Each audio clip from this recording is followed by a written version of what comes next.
Hey guys, Aaron here with another illustration commentary. Today we're going to be talking about Mega Gengar Sugar Skull illustration. So you can see here I'm starting with a base of Gengar just to get the shapes and proportions and body right.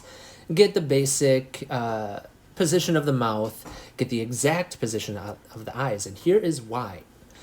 I want to turn this illustration, these two illustrations, into a lenticular print. I used to call them holographic prints, but it's the kind where, depending on the different viewing angle you're viewing from, the image will change, right? So when I was getting into this, I learned that Mega Gengar is actually a couple inches shorter than Gengar.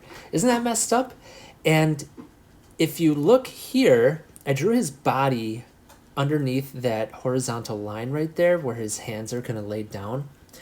He's actually got little hands and he's actually got little feet. You're going to see it coming up here in a little bit, but they are through the floor. There they are.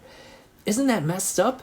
And even on his feet, he is a couple inches shorter than Gengar, which worked out well for me here because if they're going to be on the lenticular print, I want them to be very similar images. So the transitions aren't so jarring and it just kind of has a cool effect.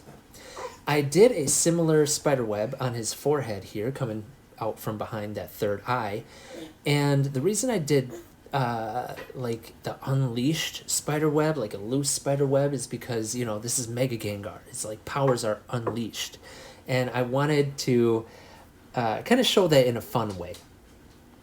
Now you see here I'm doing the typical process. I'm blocking out my major blocks of color before I get into drawing the details. I wanted to draw the teeth a little bit different, and you see here, blink, blink, blink, blink.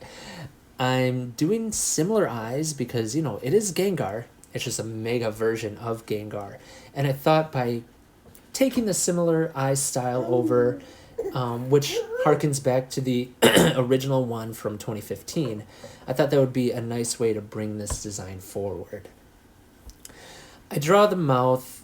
I'm looking for a particular pattern here. I go for the diamonds and the dots. The diamonds and dots, to me, they just kind of looked like braces, so I decided against that particular style and pattern, and I just went with this pattern right here. And for the eyes, again, just like the spider webs that were very loose, I put these as more as pointed petals or pointed leaves, just to have a little bit more flow and natural like waviness to the design. I start working on colors here on the eye. I go for like a darker orange and a lighter orange and a yellow.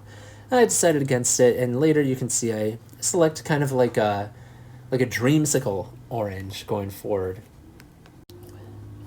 And there we go.